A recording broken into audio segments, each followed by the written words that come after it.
For all of your Bay Area sports news and updates, make sure to tune in to the Deits and Stevens All Out Sports Show. It's coming up next, only on the national sports radio station live from San Mateo, California.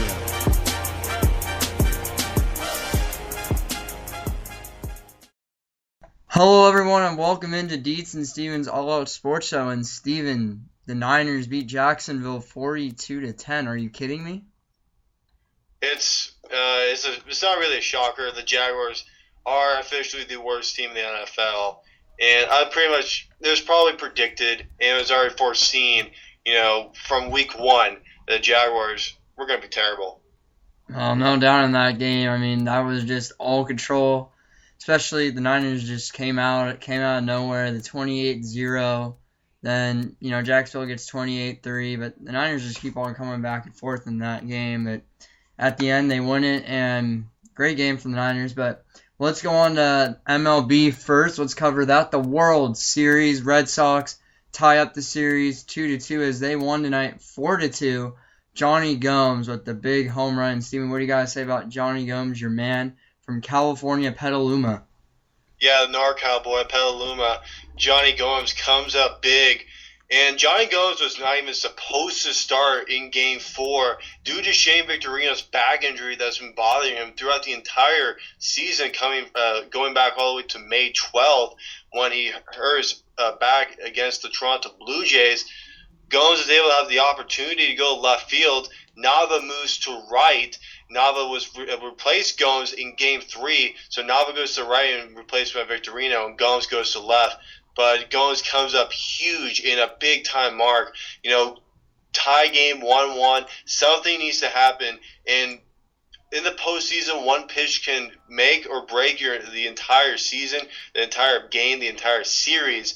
And Johnny Gomes did that, especially off the new pitcher, the reliever that they put in after Lance Lynn and Seth Maness, one of those two. But Johnny Gomes comes up huge. And I feel like, a spark always happens with a player that is due for something. David Ortiz, he was struggling in the ALCS. Then Game 2, boom, off Joaquin Benoit, he breaks open for the Red Sox. Shane Victorino, Game 6, he couldn't hit for his life. He was 2 for 23 until he hit the grand slam that sends the Red Sox to the World Series. Mike Napoli in Game 3 was 0 for 9 in that series. Then he hits the walk-off. One hit can change the entire series for a hitter or for a team. And for the Red Sox, it's coming in the right time. For the Cardinals, David Freese, any shortstop in Cosmo Descalso, that needs to come up soon because the Cardinals are in an offensive struggle, in my opinion. They are, but, the Cardinals are still in this. It's still a 2-2. This is actually a really good World Series between both of these teams. It's been very competitive, and I can't wait for Game 5. I'm really going to see how both of these teams are going to look out. And, the Cardinals have been impressive. Red Sox just have the offensive power in this game. But Carlos Beltran got an RBI. Also Matt Carpenter. But Johnny Gomes was the man. Got the 3-run shot. Gave the Red Sox a 4-1 lead. And then the Cardinals got a run back, which made it 4-2. But so far, that's the World Series for everyone. Series tied 2-2 for evenly for both sides. Let's go on to the NFL. Steven, an interesting week always. And we're going to go to our first game that maybe thought this wasn't going to be as bad as I thought it would be. 44-31 Packers beat the Vikings. Christian Ponder got the start. He went 14 for 21, 145 yards. Aaron Rodgers went 24 for 29, 285 yards and 2 touchdowns. Eddie Lacy, the rookie, has had 29 carries for 94 yards and a touchdown. And AP went 13 carries and 60 yards and 1 touchdown. Steven, what do you got to say about this game? It looked like it was going to be a one-sided game, and it kind of did turn out to be that way. The Vikings scored a couple touchdowns to make it closer. And for all those fantasy owners out there, which their opponents had the Packers D, which I had, it was a great thing because they got 31 points. The Vikings did. The Packers, their defense kind of lacked at the end, but it didn't really matter. The Packers offense was the real reason why they get the win. And in Minneapolis. 44 points, and that definitely is led by Aaron Rodgers. 24-29, 285 yards, and 2 touchdowns. That does sound a little bit of an off day for him, but he had support. He had help around him. Eddie Lacy running for almost 100 yards. James Starks running for a 25-yarder for the score. He did. It wasn't just Aaron Rodgers today. It was Eddie Lacy. It was James Starks. It was also the special teams. A punt return for the touchdown from Michael Hyde. That was a big Micah Hyde. I'm sorry, Iowa. The rookie does a big, and that's what you need. You don't need just one guy. Getting all the offense. Today, for example, for Denver, it wasn't Peyton Manning, even though he was injured. It was Noshawn Moreno who got some, supported the offense as well. It's not always, on one guy, Aaron Rodgers per se. You just get off the ball with a very good running back that they got in the first round, Eddie Lacy. That's going to be a big thing when it comes later in the year, and especially in the postseason, where you're going to get the advantage against one team. If Green Bay takes on Denver in the Super Bowl, that could happen. That's a prediction that I might have. I could see Eddie Lacy and Noshawn Moreno play. And that's going to be even. It's not going to be one side or the other. But you have to understand, Aaron Rodgers didn't have 3 of his best wide receivers today.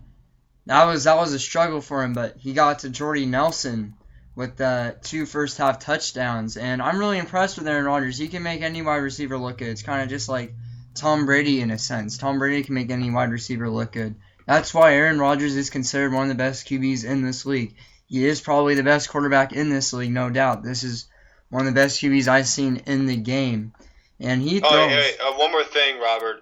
The QBR, which is rated from 0 to 100, Aaron Rodgers got a 98.6, and I think that's going to be the top number, this week. And, it pretty much shows why, Aaron Rodgers consistently is one of the best quarterbacks in the NFL. He's not the best. He probably will be the best in a few years when greats retire. Peyton Manning's going to retire soon.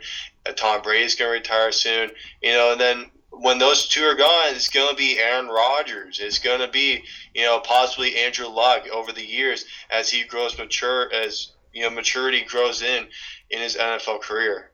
And yes, I can't wait to see him for more years to come. He's going to look very impressive. Now, looking at the stats here, looking at your team stats, he had 13 passing first downs compared to Minnesota only had 7. And their third down efficiency, they had a lot more situations in third downs than Minnesota did. They had 18 third downs, and they went 13 for 18 in that situation. Minnesota only went 2 for 8, and they went 2 for 2 in the fourth down efficiency. So this team is very effective. Eddie Lacy, though, I gotta admit, he wasn't. I didn't think I had high hopes for this kid. Being a rookie, he struggled the first couple of weeks. I didn't really see him as, one of the elite guys. That I didn't think that he was gonna run a lot, and I thought Starks was actually gonna be more of the starter. But now they're giving Eddie Lacy more carries. Steven, I gotta ask, for the first couple of weeks, what did you think of Eddie Lacy? Eddie Lacy, he didn't have the best start, in the NFL to start his career. And I have to correct myself. He was a second round pick, not a first round pick.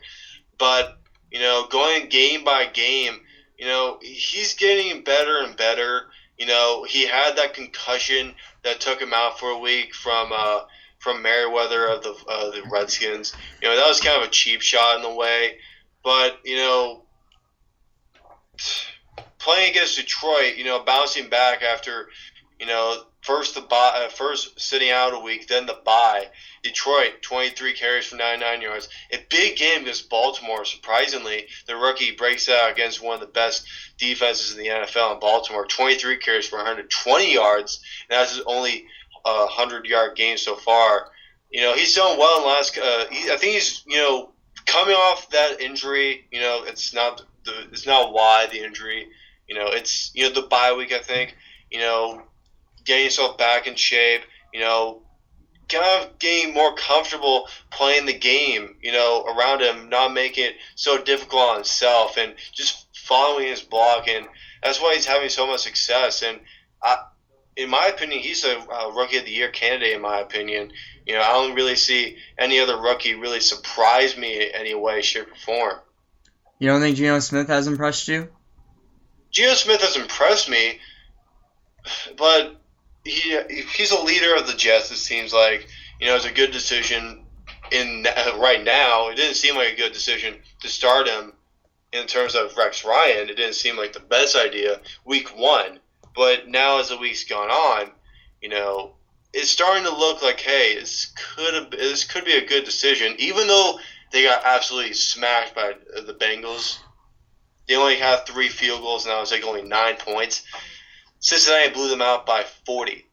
And, think about that. It's just, if Geno Smith is going to be inconsistent, and Eddie Lacy, even off his injury, is starting to become more consistent, think about, you want consistency more or just numbers in a way?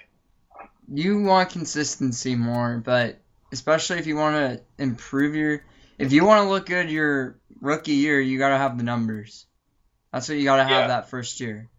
Yeah, Besides Andrew that, Luck impressed me. RG3 impressed me. You have to have good. You have to have a solid rookie year to continue to have that trust and continue to have the popularity. It's not all about popularity, but in a way, it's like the confidence and the the morale to think, hey, I got my fans behind me. I'm not going to be a Mark Sanchez and play myself off the field in a way. So when you say popularity, let's go to one player you specifically don't like. And he got so much popularity. Colin Kaepernick has gotten so much popularity. After the Super Bowl, all offseason, he was talked about. Everywhere he was talked about. And you don't think he's such a good quarterback. Why? He's not that bad. Maybe he doesn't throw a lot. He only had 16 attempts today. He went 10 for 16, 164 yards. And he only got 1 touchdown to Vernon Davis. I know he's not the passing QB, but I got to ask you, what's your hate for Colin Kaepernick? I feel like he was given the job in San Francisco for no reason. I've heard that Jim Harbaugh planned that he was coming to San Francisco with the fact that he had an offense that was going to be ready, and he needed to draft a quarterback because there weren't going to be any free agents that were going to fit his West Coast offense with all the pistol and option stuff. He needed to draft someone, and he's found someone on the West Coast, how ironic, in Colin Kaepernick of the University of Nevada. And it looked like from Jim Harbaugh, that this Colin Kaepernick is going to be perfect. He has the legs, he has the good arm. He can work with my option offense. And once Alex Smith got knocked out against the Rams last year, that was like, hey, this is the chance that can make this team better, in his opinion. And I feel like Alex Smith was just taken out of the job for no reason. He had to leave San Francisco for no reason because he lost his job for no reason. And now he's in Kansas City, and look what he's doing. He's putting up numbers. He's leading Kansas City to an 8-0 record, to the best team in the NFL. And if you compare the Niners and the Chiefs defense, they are pretty similar. Good linebackers. We'll say the top ones. For the Niners, you have Patrick Willis. For the Chiefs, you have Tamba Hali. They're both Pro Bowlers. They're very good linebackers. Secondary, man. Eric Berry, who was a first-round pick high up there in the draft a few years ago, against, let's just say Dante Windner, whatever he called himself, some stupid name. It's very similar, and Alex Smith is striving off to Kansas City more than Colin Kaepernick is doing off San Francisco. Okay, so if we were in this situation, let's just say Colin Kaepernick. Let's go to the situation back in St. Louis. Alex Smith never got hurt. Do you think that they could have won the Super Bowl if he was still the QB?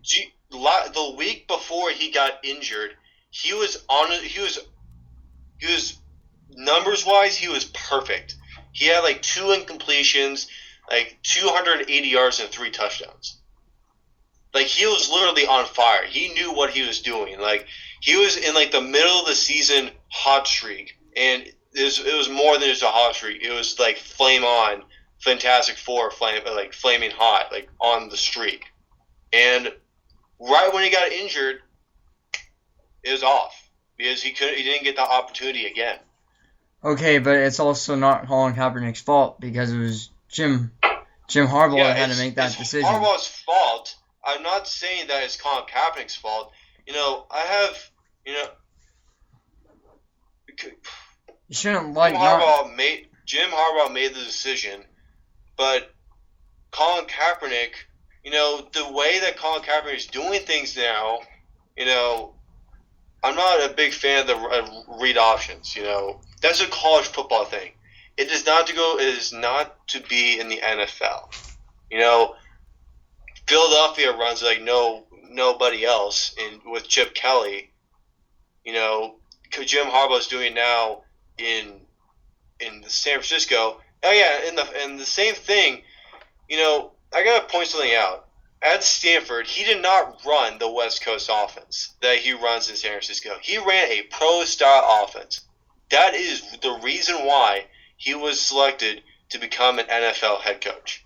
It's because he ran the pro formation at Stanford, and he did very well in it. He excelled in it, bringing Stanford from 3-9 records to 8-5, to 10-2, to 11-2, to BCS top 10 records. And then he goes in the NFL and changes his entire playbook. It changes it so he can run his style of offense.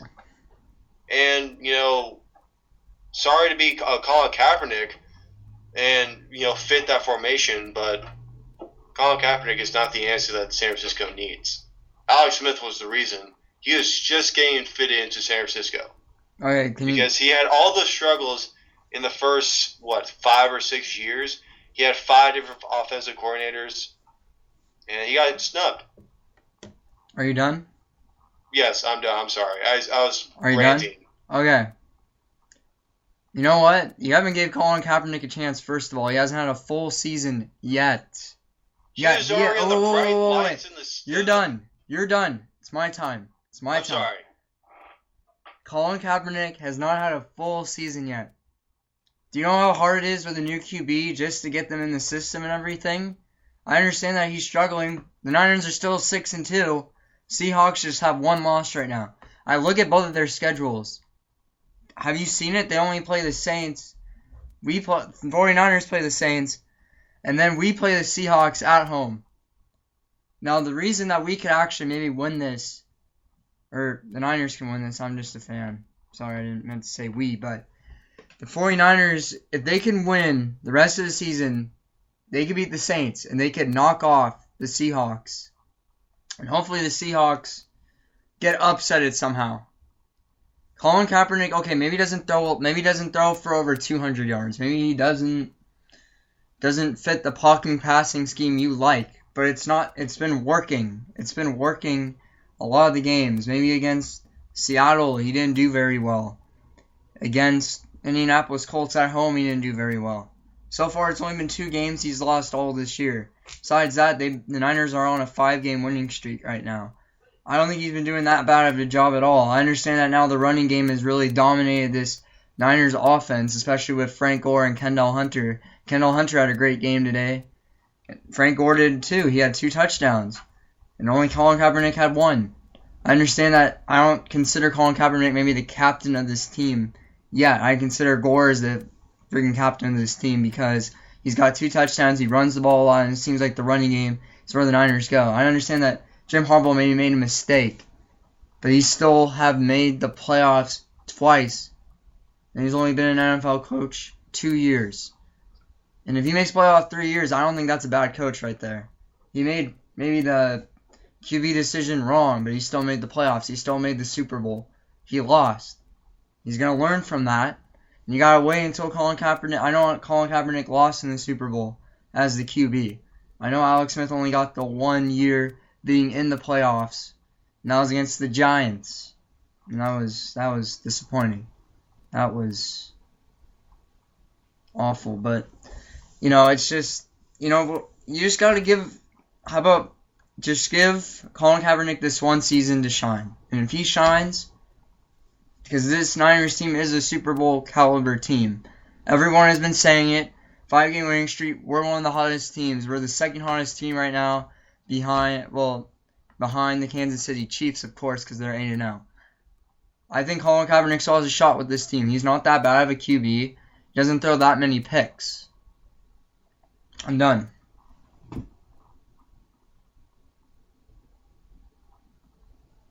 And that's what I gotta say about that. Are you done now? Yeah, I'm done. All right. We have to go to a different subject, but we'll have our closing statements. But this is my closing statement. And I want to thank everybody, first off, for listening to our little rant about Colin Kaepernick. But the only concern that I have with Colin Kaepernick is what happened to RG3.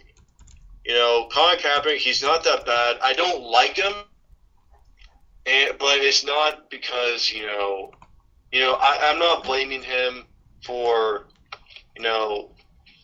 making Alex Smith leave San Francisco. It's not entirely his fault. I'm not saying it's definitely not his fault. It's not it's mostly not his fault. It's somewhat his fault. Let's just say that. And, you have Colin Kaepernick, and he leads the team to the Super Bowl, but they lose. That's also the thing. What if Alex Smith ran the team and won the Super Bowl? Or would they lose? And going back to Alex Smith's second playoff game, he did not lose that game. It was Kyle Williams that lost that game. That NFC title game against the Giants. 2012. That was the reason why the Niners lost. It wasn't because of Alex Smith. Alex Smith did all he could, I should say. He had that team ready to go, locked in. 2 turnovers by Colin Williams, and that's their season. And then Alex Smith doesn't get a taste of the postseason until probably this year when the Chiefs clinch the AFC West division or get a very high wildcard seed. But, we got to move on to the Seattle St. Louis Monday Nighter, and I'll give Robert his concluding statement. Okay. You can't think of ifs anymore. I hate when people think of, oh, what if he was there? Oh, what if he was there? It's what's there now. You got to deal with it. Maybe I wasn't happy when Colin Kaepernick came in this situation. I was like, what are you doing, Harbaugh? What are you doing? Alex Smith was our guy. He was our man. He had the bad years. He had those Michael Singletary days. He had those. Let's just get out of the bad years. Jim Harbaugh comes in the picture. In 2011, he was supposed to have his last game in Arizona. You were with me.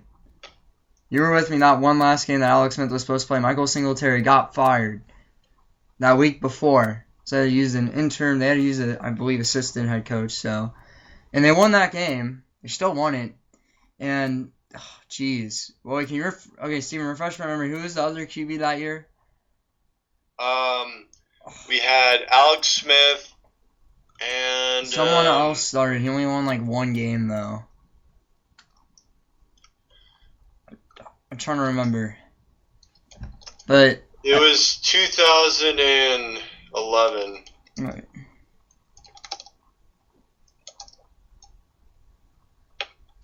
Depth chart. Here we go. 2013. I believe it's. I can't think of the name. I know. I'm trying to help you out here. But going at that game, that was the end of an era. That was supposed to be. It was the end of an era because the Niners revamped themselves. They changed into a whole different team after that.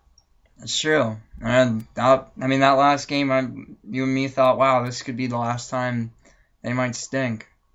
Oh yeah, it was David Carr. David Carr? Are you sure? Who was the I third think so. string? Colin Kaepernick got drafted in. No, it was the. Oh, maybe that was just 2 years ago. 2 years ago. We're making such a big. We're making a big deal out of this, so never mind. But the point is, Kansas City got him, and the good part was at least the Niners, just gave Alex Smith to the Chiefs, at least if not sitting there being second string the whole time being Niners this year. String. Yeah, I know. That's why they traded him, and that was a smart idea. Imagine they didn't do that. Alex Smith would be pissed off. Probably wouldn't even like it there. But, it is what it is. And, actually we're going to recap rest of Sunday's games really, really quickly here. Let's go with the Cowboys and the Lions as the Lions win 31-30 against Dallas. Tony Romo, 14 for 30 with 206 yards and 3 touchdowns. Matthew Stafford, 33 for 48, 488 yards and 1 touchdown. And Bush, the man, got 21 carries, 92 yards, and 1 touchdown. And Calvin Johnson, 14 catches for 329 yards. That's the second most receiving yards in a season game. And he had 1 touchdown. And the Lions are looking good to me. Look, 5-3, 3-1 at home. You look at Dallas, 4-4.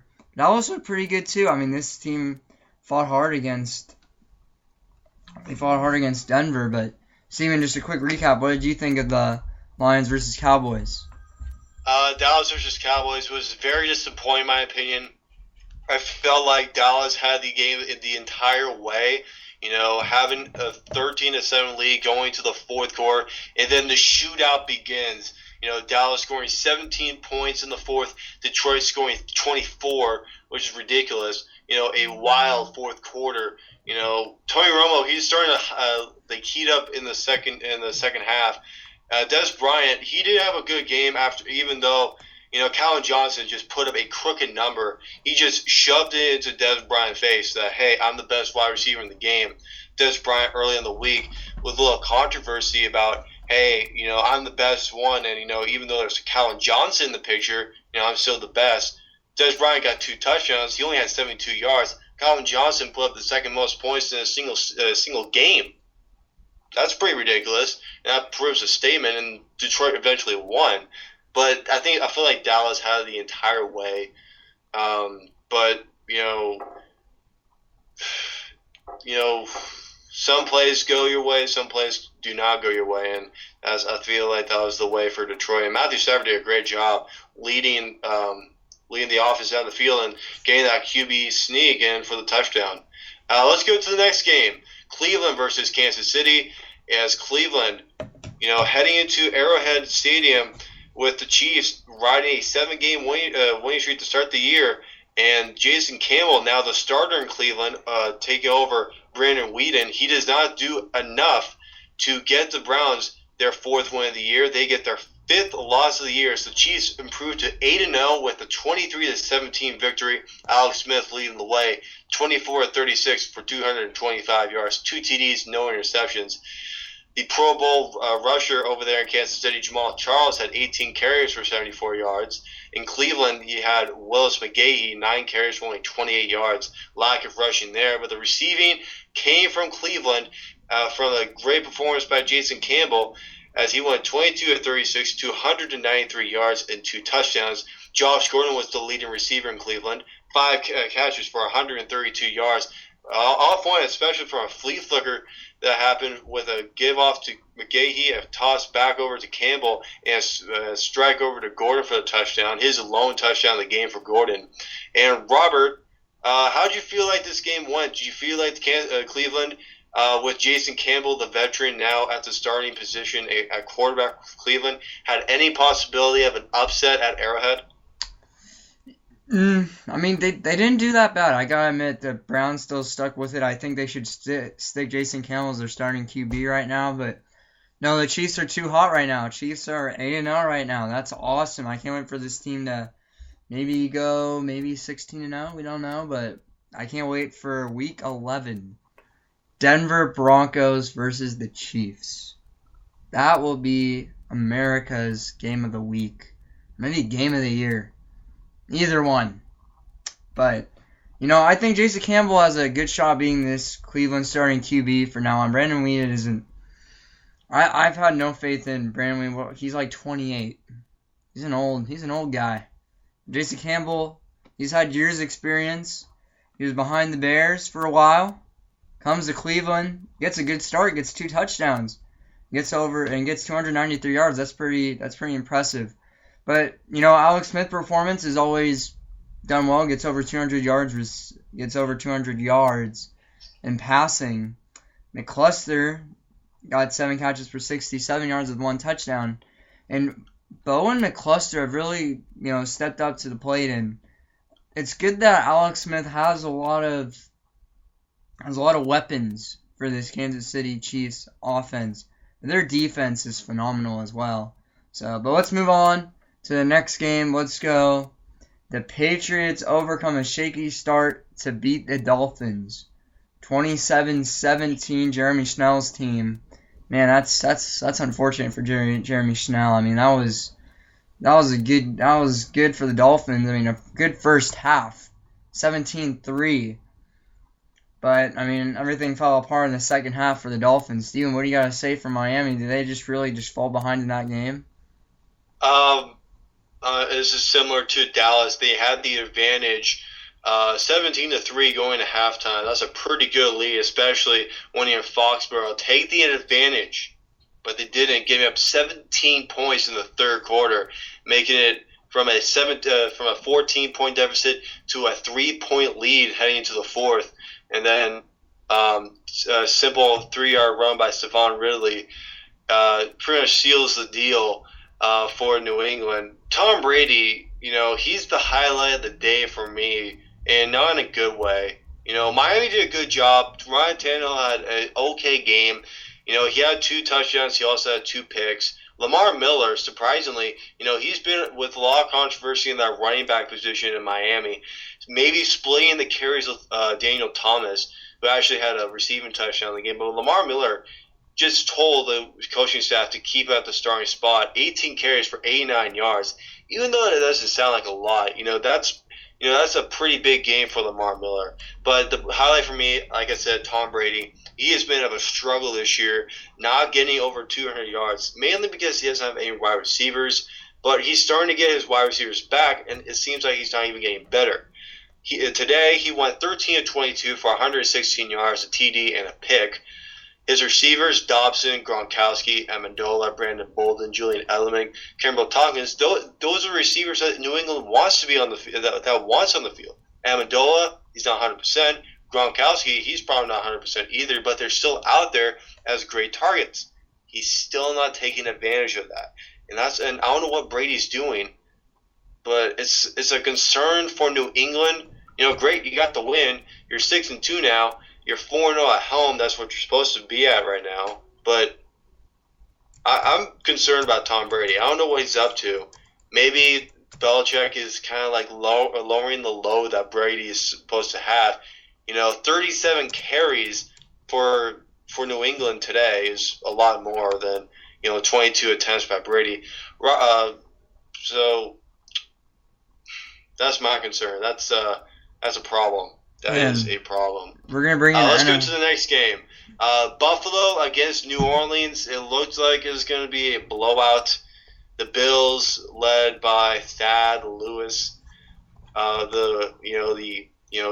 the traveling quarterback. He's been on a lot of practice squads. He finally gets called up to be the starting quarterback for the Bills, and he didn't do that bad last week. Got the win for the Bills, but his counterpart, Drew Brees, did way too much to even match what Thaddeus Lewis did, as the Saints go right past the Bills 35-17 at the Superdome. They improved to 4-0 at home. The Saints are now at 6-1.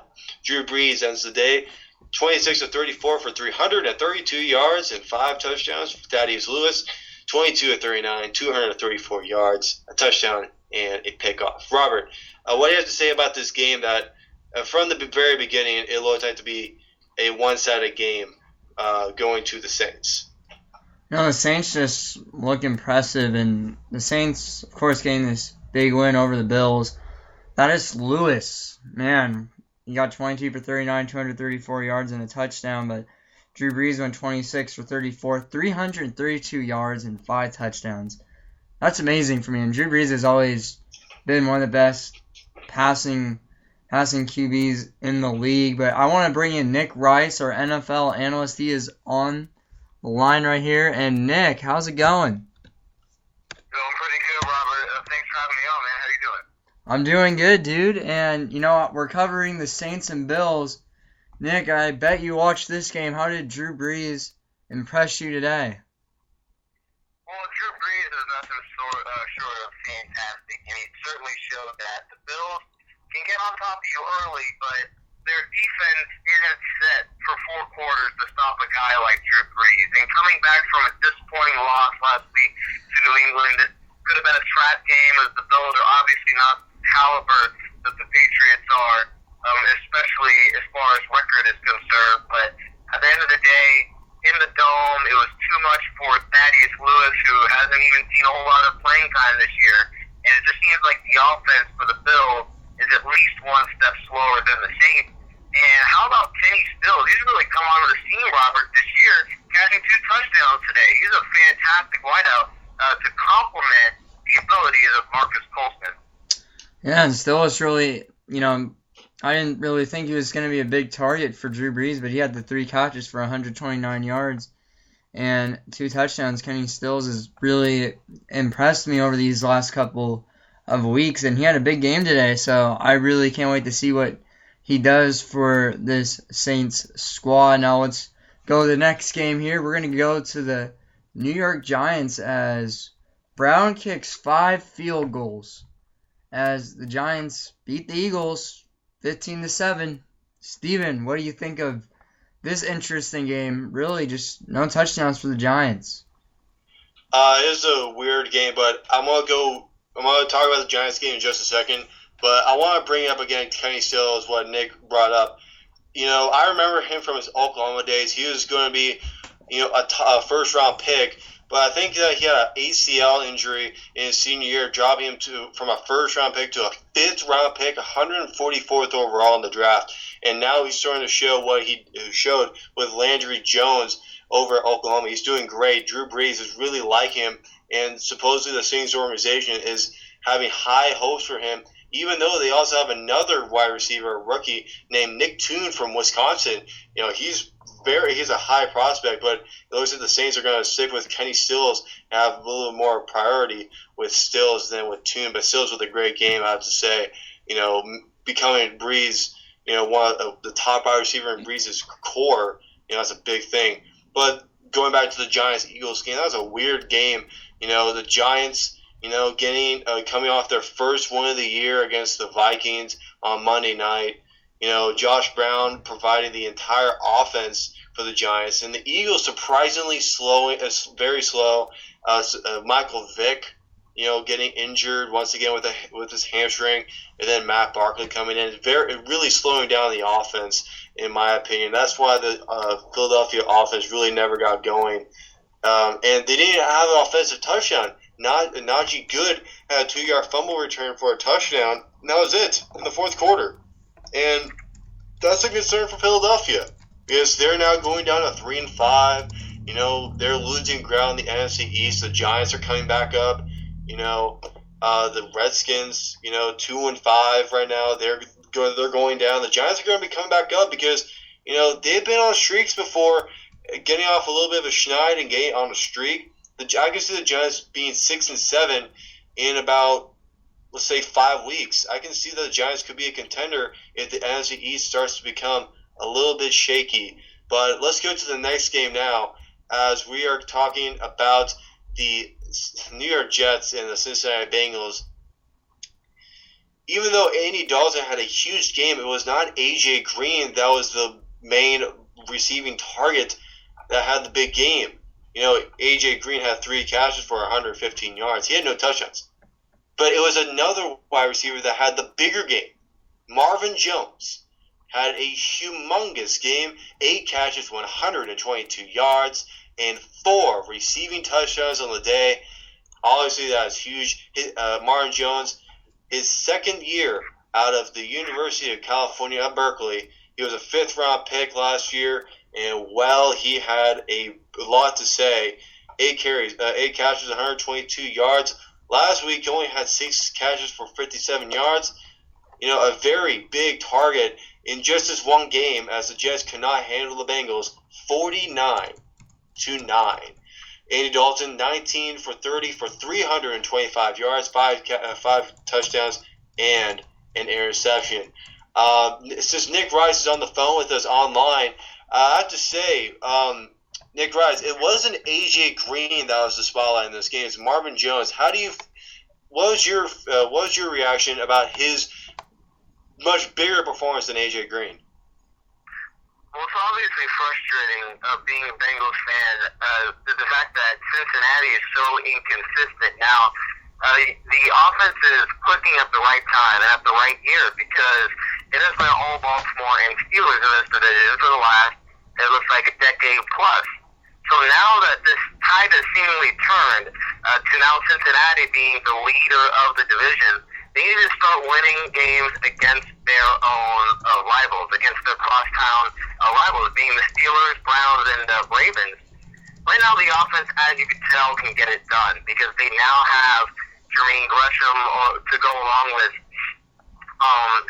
A.J. Green and Marvin Jones, 2 All-Pro in the Cummings wide receivers, young guys that can make plays. You got to be happy with the youth movement on this ball club, but it just seems to me that it all comes down to when this team can score points.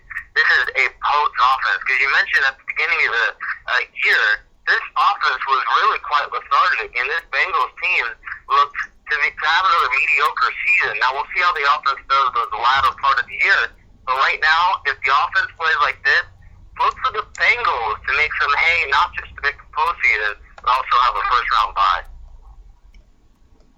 All right, well, that's just, the Bengals just getting a huge win. 49-9.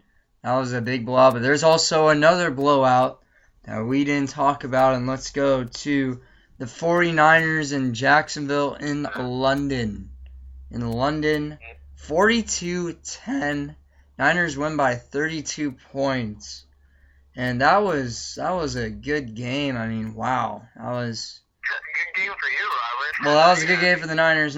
Jacksonville falls to 0-8, still seeking their first win of the season. Hopefully that comes soon. I feel bad for this Jacksonville team alone.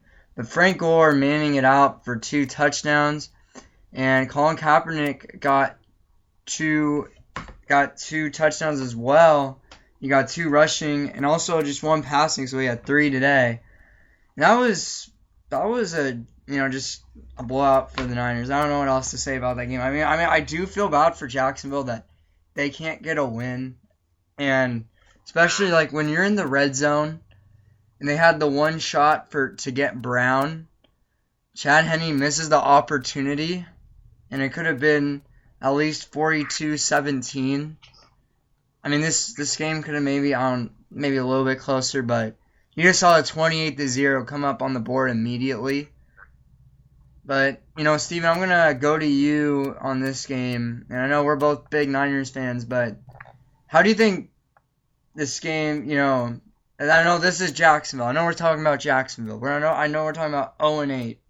We're talking about 0-8 here, but how do you think Frank Gore did this game? Because I think he was probably the player of the game in this one. Yeah, he definitely was. Even though Kendall Hunter, had a better, yards per carry, type of, ratio. Frank Gore had a really good game. 19 carries, 71 yards, 2 touchdowns. He had a load of a day. But I can't really, even though he probably is the player of the game, maybe even Colin Kaepernick, you can't really, evaluate having a great game against the Jacksonville Jaguars, who are the worst team in the NFL. Well, I want to see those type of numbers when Gore plays, the Saints soon. When they play the Seahawks again. I want him to see do that more. I want. He's been struggling in some big time games.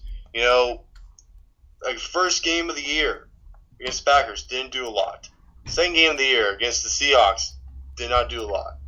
So against Jacksonville, that's a good thing. Maybe something can get started, a little momentum going into the next couple of weeks. Having a bye next week, and then coming back, hopefully something gets started. But you can't really say a lot when you're playing against Jacksonville. Colin Kaepernick, not a big passing day, more of a rushing day. 2 rushing touchdowns with that read option offense. And not a lot of receiving from, not a lot of receiving for the San Francisco 49ers. Anquan Bolden, the leader in that one. 4 catches, 56 yards. Not too much to say about that. Let's get to the next game. Surprisingly, it's actually a close game against 2 very poor teams. Unfortunately, the Steelers have had a struggling year alongside with the Raiders. But from a 21-3 lead heading to halftime, Pittsburgh actually was starting a comeback, but it was too late for Pittsburgh to take the lead. It was a 21-18 win for the Raiders, their 3rd home win of the year, and not surprisingly, their 3rd win of the season.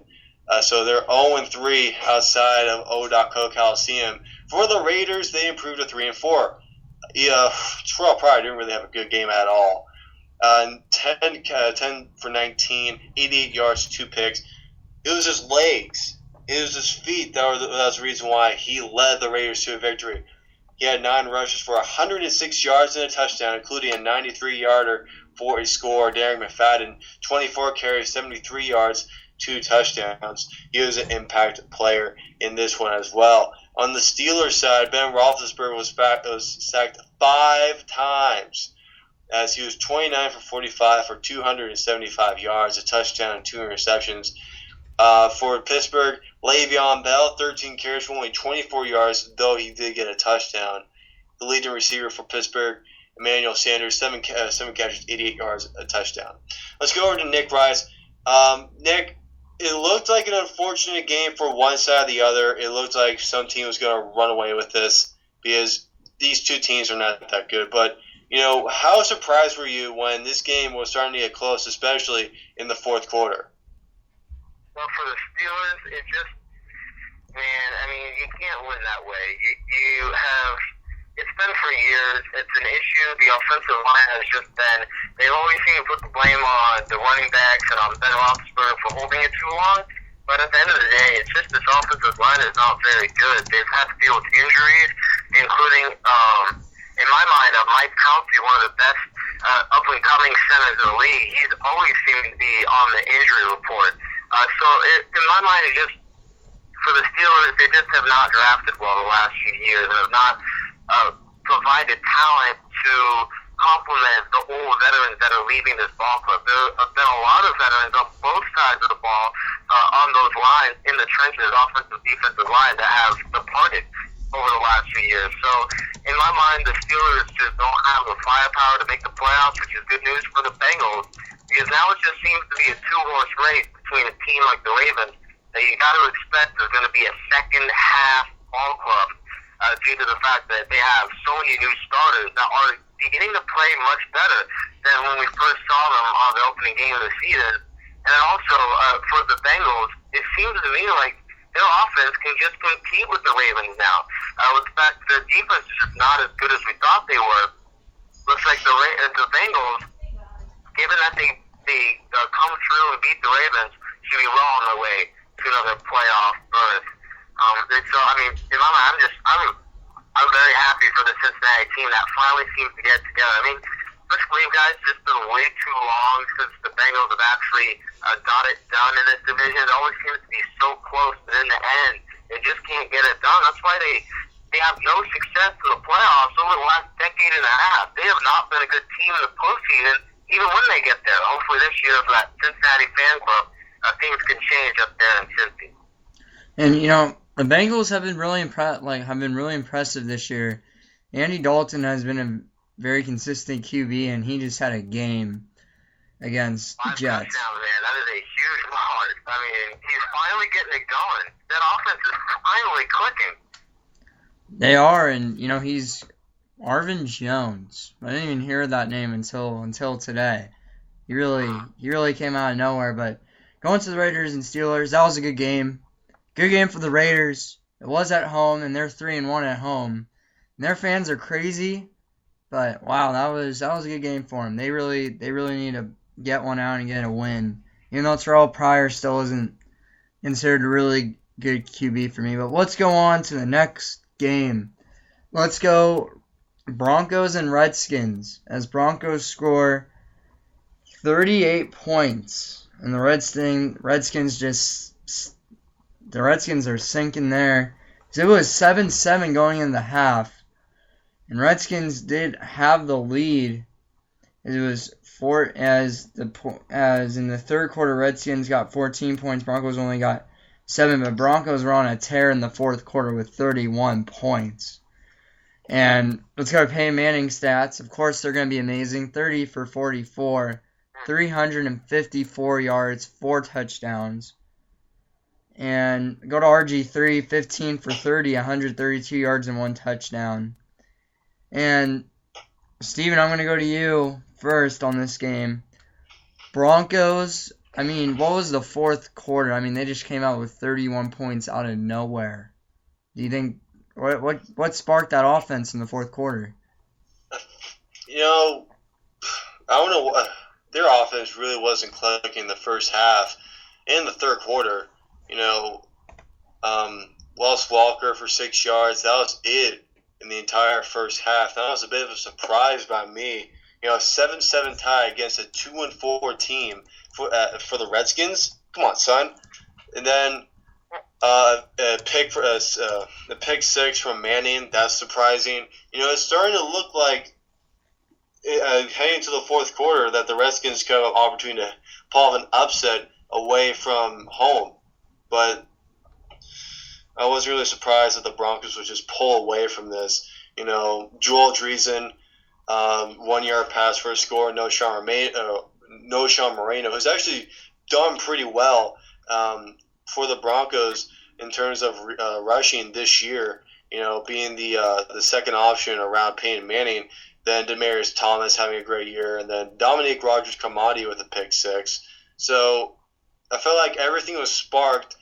Heading to the fourth quarter, someone had to make a speech, say, hey, guys, we got to step it up. Like, come on. We're playing against the Redskins. We need to beat this team by a crooked number. And that's what they did in one quarter. They scored 14 points in 3 quarters, and they pull off a 31 out of their butts. So I say a great job to the Broncos. But I want to ask Nick, Nick, would you think of it as a surprise that the Broncos can pull off a 31-point fourth quarter? Boy, not surprised at all. That offense is electric, and the thing that excites me the most is that the Broncos still have to play the Chiefs twice, so they don't exactly have a tough road to face despite a loss last week. They don't have a huge uphill battle to chase the Chiefs and bring them down. If that offense can score points against KC, just in 2 games alone, the Chiefs are in huge trouble because despite a fantastic season, they have to keep winning in order for that team to make the playoffs. We're talking about a team that offensively is very limited in Kansas City, and Denver has scored the most points out of any team in the league. Peyton Manning, I'm a big fan of him. He's on record-setting pace right now. In my mind, I think the record books are going down in a number of categories because of this Bronco offense. We're talking about a fantastic offseason to bring in Wes Welker. They now have so many weapons, it's insane. It's an all-out gun show down there in Denver. In my mind, I think the Broncos may actually begin to run away with things. They don't have to They don't have to beat everybody. They just have to beat everybody in their own division. And they've done that to this point. And they have the firepower, frankly, to beat the Chiefs in their own house as well. As I believe the Broncos face the Chiefs in either next week or in a couple of weeks. I think that was going to be a fantastic game. And in my mind, if the Broncos can beat the Chiefs, doesn't matter how that Chiefs team plays. That offense is just too good. And we'll see Denver in the postseason. And this Denver Broncos team just is on a scoring tear. But the Colts, you can't count out the Colts. I mean, the Colts did beat the Denver Broncos. So, I mean, I look at that game and I was really impressed with Andrew Luck. But, let's go on to our last game, though. We need to go on to our last game. Before we head out, let's go to Cardinals versus the Falcons. The Falcons have really been struggling, and they fall tonight 0-3 away, as the Cardinals win 27-13. And Larry Fitzgerald actually getting a touchdown pass. Also, Michael Floyd getting one as well from Carson Palmer. But in this game, it was interesting. I gotta admit, Falcons are not the same team anymore. The Falcons have been really sad this year, and I still remember when everyone was saying, "Oh, Steven Jackson's the answer because they're running game," and Michael Turner's gone, and I didn't understand why the Falcons got rid of Michael Turner. And Nick, I'm going to go to you first on this one.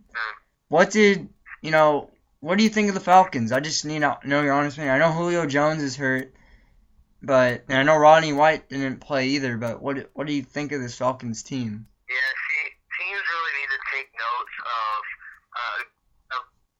franchises like the Broncos, the Patriots, the Packers, you could say, to an extent. Teams that just seem to get it are the ones that put all of their eggs in one basket, and that basket being the offensive and defensive line. The reason why Peyton Manning is so good is because his jersey is always clean. Same with Tom Brady. It's a revolving door at the receiver position, yet the offensive line is so consistent. Guys like Nate Solder and other veterans that are anchoring that offensive line that are so young and talented that it just provides so much potential for an offense that is playing with undrafted free agents out wide and has Shane Vereen, who wasn't even the running back a couple of years ago, who was barely drafted a couple of years ago, actually.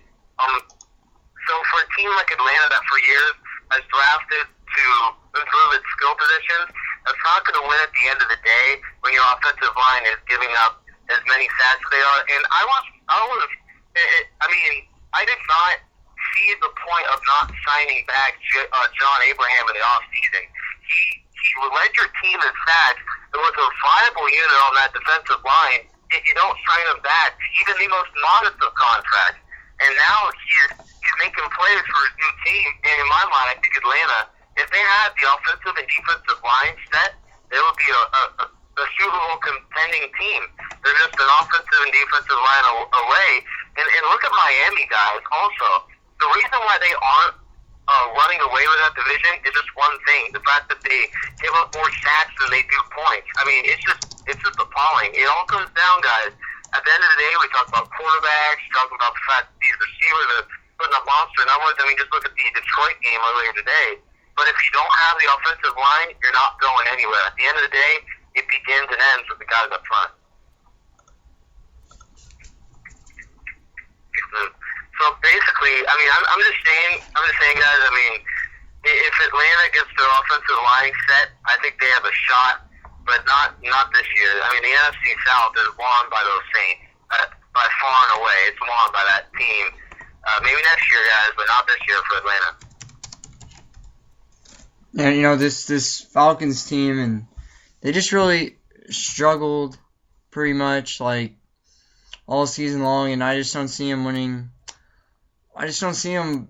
They're not going to get a winning record this year. I see them going 6-10 this year. I don't see them going anywhere else. I think this team is just going to struggle all season long, and I know. Yeah, I mean, I do have a worry. I don't know if you really have much, if you know much about this question, but I mean, do you agree with the Steven Jackson signing, or do you think they should have went youth in that situation, being at running back?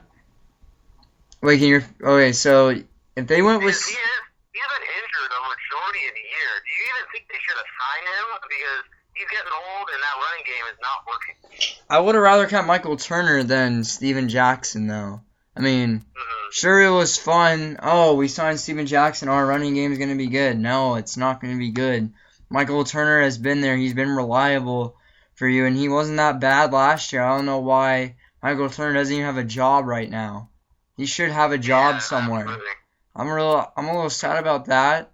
Steven, I want to ask you this question: do you think the Falcons should have gone with Michael Turner instead of Steven Jackson? You know, Michael Turner, like, he had problems with weight. You know, it was up and down. It's kind of like a Pablo Sandoval thing in baseball, you know. Like, he loses the weight, but then he gains it. For Steven Jackson, he's getting older and older. That's one of the reasons why the Rams wanted to release him, because they got Daryl Richardson, and he seems like to be the future running back for the Rams. And he's doing okay. He can do better, but the point is, I feel like what the Falcons can do is so much. You know, the Falcons are underachieving, and putting up 13 points. You know, they don't have their best receivers. They have Harry Douglas. Like, he's done good. Like, he's a great number 3 receiver. He is not a number 1 receiver. That's one problem. Tony Gonzalez is not getting, he's not catching his balls. 8 targets, only 3 catches. He has to be more of a difference maker. Steven Jackson is just coming off an injury. So it's just a mess right now for Atlanta. I'm gonna put them at 8-8 to end the year. I feel like they're not gonna lose another 5 games, but I feel like they're not gonna make it to the playoffs. So 8-8 is my record for the Falcons this year. For the Cardinals, Tyrann Mathieu, I think, is gonna be the defensive rookie of the year in my opinion. He has put up a show as he's just been doing spectacular play after play after play. 7 tackles today, including 6 of them solo. He's very impressive, from a questionable, draftee, not even playing last year at LSU. He's a 3rd-round pick, questionable 3rd-round pick. His off-field issues, his on-field, he's an on-field monster. Off the field, he's a question mark. And that's why NFL teams, just skipped over him. The Cardinals, believed in him. Patrick Peterson, who also went to LSU as a teammate of Matthew, he started a campaign saying, hey, Cardinals, draft Matthew. He's going to be a difference maker. And I feel like with his presence out there, that's the reason why the Cardinals at a 4-4 record instead of a 2-6 or 3-5 record, in my opinion. So Tyrann Mathieu, my rookie of the year, defensive rookie of the year, out of the Arizona Cardinals. And we're actually going to go to commercial break. I'd like to thank Nick Rice for being on the show. Thank you, Nick, for being on the show. No, thank you very much, guys. Take care. All right, that was Nick Rice, our NFL analyst from the National Sports Radio Station. Me and Rob are going to be taking a little bit of a break. When we come back, we'll talk more about some sports around the country. When we come back to the Deits and Stevens All Out Sports Show here on the National Sports Radio Station in affiliation with Spreaker.com.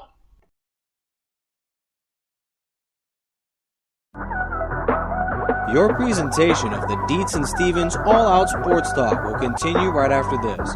But during the commercial break, head over to the Facebook page and like it for daily updates in Bay Area sports. Your show will be right back in 30 seconds.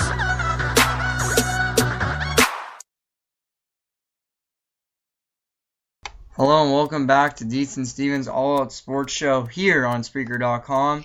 I'm Robert Diers, alongside me Steven Hughes. And Steven, how's it going? I'm pretty good. I just realized I've been bleeding for about half the show, so on my leg. So that's not that good, but other than that, I'm doing pretty good. I'm just still surprised that the World Series ended like it did.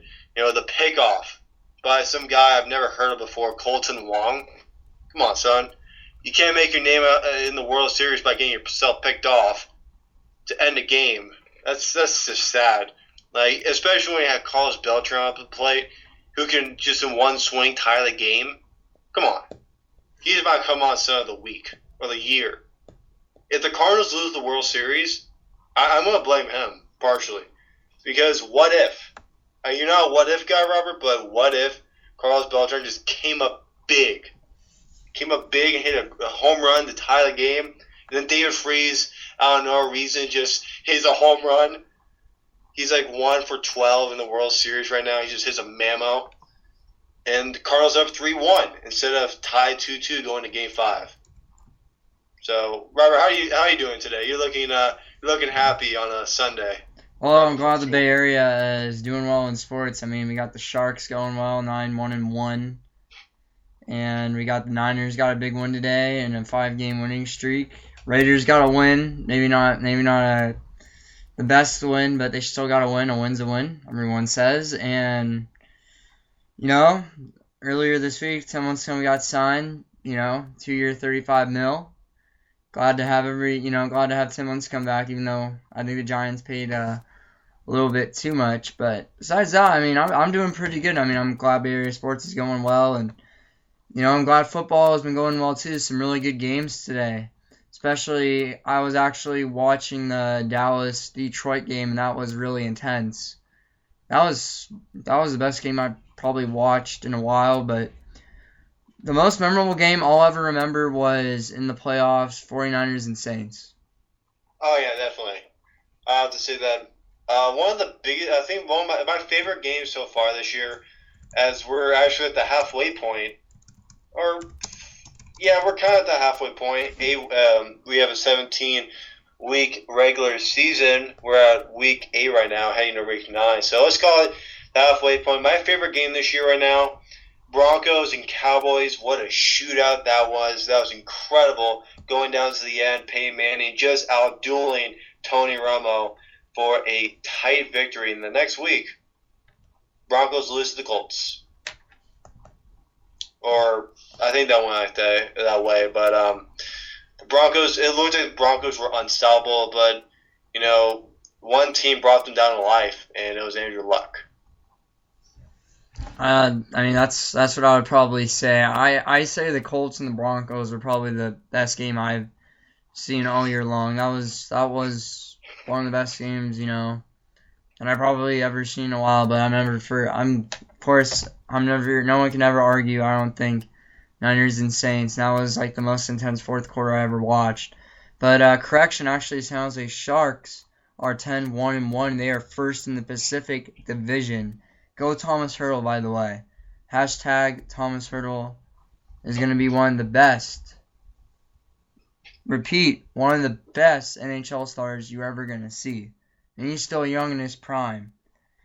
But let's go to Monday Night Football. Everyone is interested in that one game, because the only game on Monday night. And, Steven, it's going to be Seattle versus the Rams. NFC West showdown between both of these teams. And, Steven, Sam Bradford tore his ACL. The Rams are in desperate need of a QB right now. And they're not looking so sharp right now. Steven, what do you guys say for this game? I mean, they offered Brett Favre a job. Brett Favre. He could have came back and played for the Rams. I mean, I would have been like, wow, Brett Favre's coming back. I would have been amazed. I would have been ecstatic for that game. But Yeah, I know. I gotta ask you. They're gonna give Kellen Clemens, and it's gonna be his 13th career start under center. I gotta ask you. Do you think the Rams are gonna sign a QB in a free agency?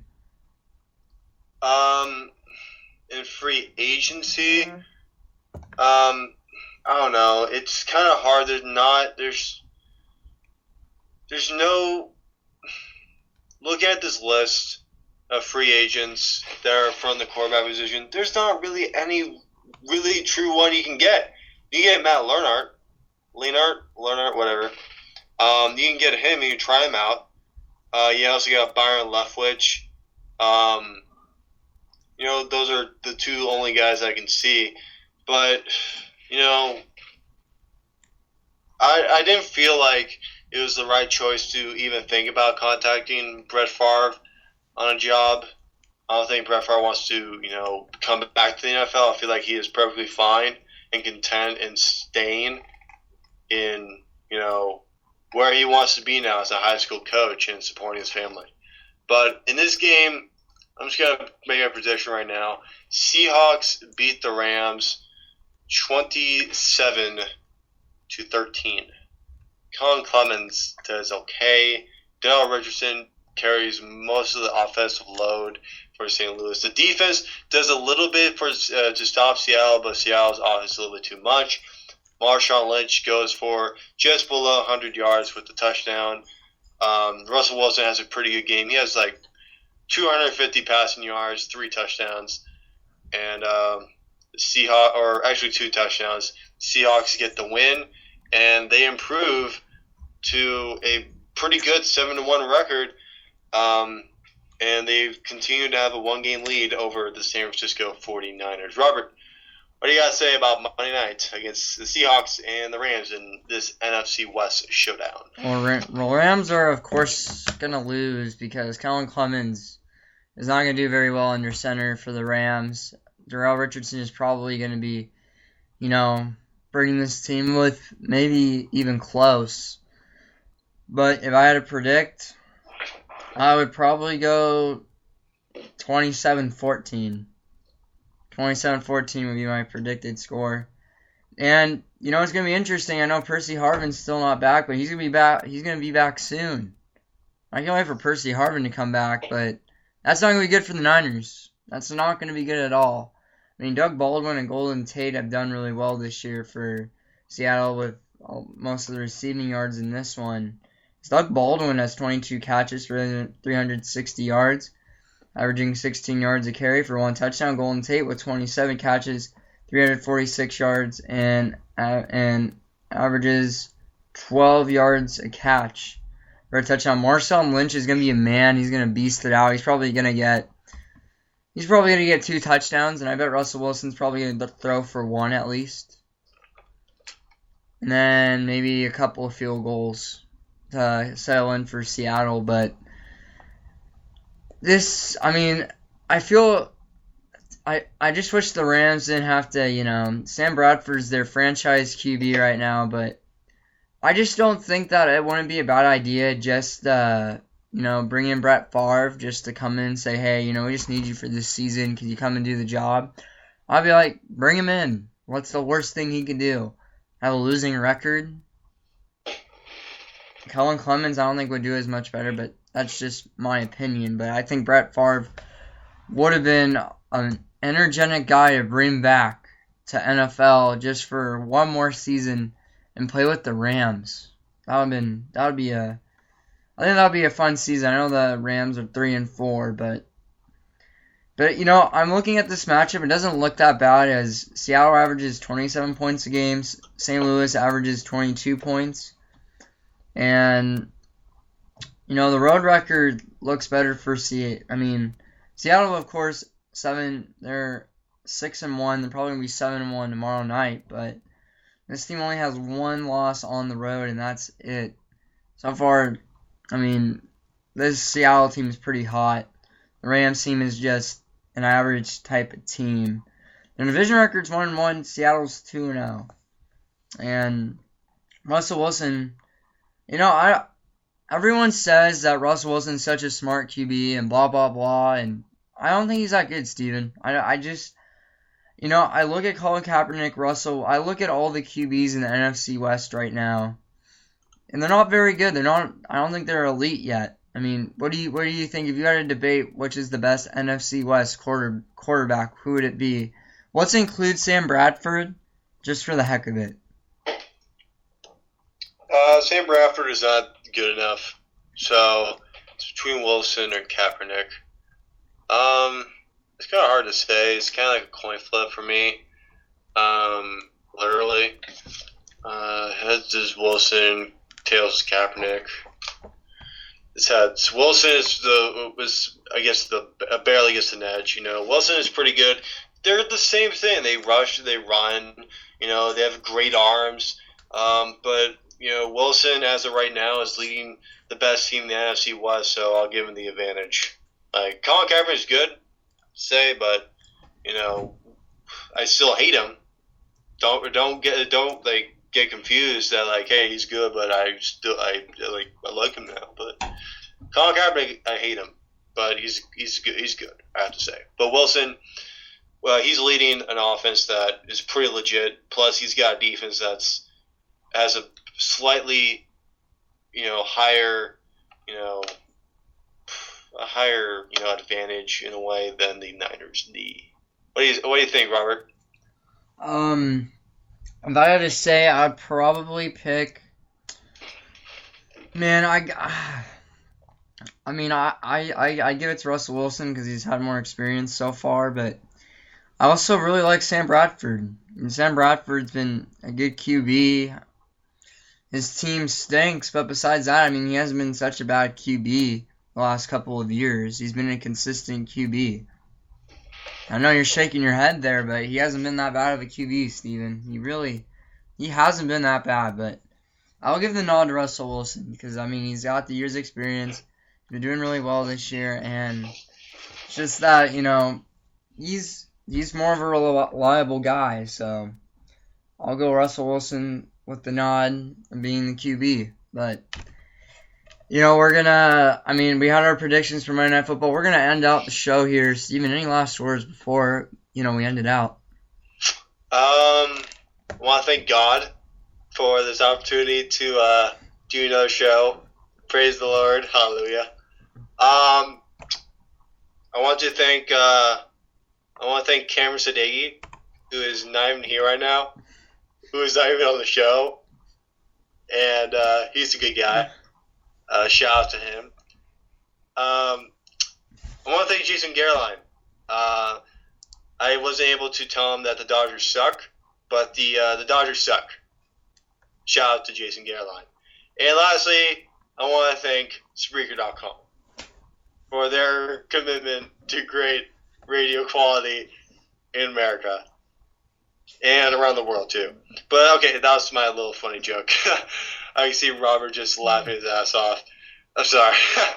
Okay, I want to thank you, Robert, for having me on the show. I'm gonna get some shows started. I'm pretty jam-packed with my schedule. Lots of baseball, lots of homework. But I'm gonna try to get a show in once in a while, just on anything sports. Probably basketball, a little bit of hockey, maybe a show or two leading up to the World Cup. That's gonna be up summer 2014. And Colton Wong, come on, son. End it off, Robert. All right, well, Steven, it's been a pleasure doing a show with you once again. Deits and Steven's All Out Sports Show. Always an interesting experience when you come on our show. But, these matchups today, these are good games today. And I got to admit, this was a good week 8.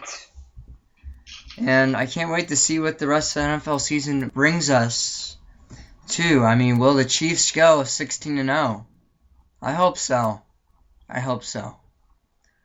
But besides that, I also want to thank 101.9, the Mix FM. They actually chatted me on the show. And they're Bengals fans. So just remember that. When you listen to 101.9 The Mix, remember, they are the Bengals. They love the Bengals. And also just, I'm going to be doing more Deits Sports Talk. I've been trying to get more of a variety. I'm trying to get other people on my show, a different person every time. And I felt like doing the Deits and Steven's All Out Sports Show, just today, because Steven, I wanted to do them with you. So, it was glad that you had the free time to do it. And, we're going to be having a website up soon, or we're going to do advertisements around. So tell your friends about national sports on Spreaker.com. And I'm going to close it out. I want to thank everybody for listening. And listen to our recording if all your friends want to listen. So I'm Robert Jeters. I'm Stephen Hughes. Thank the Lord. Amen.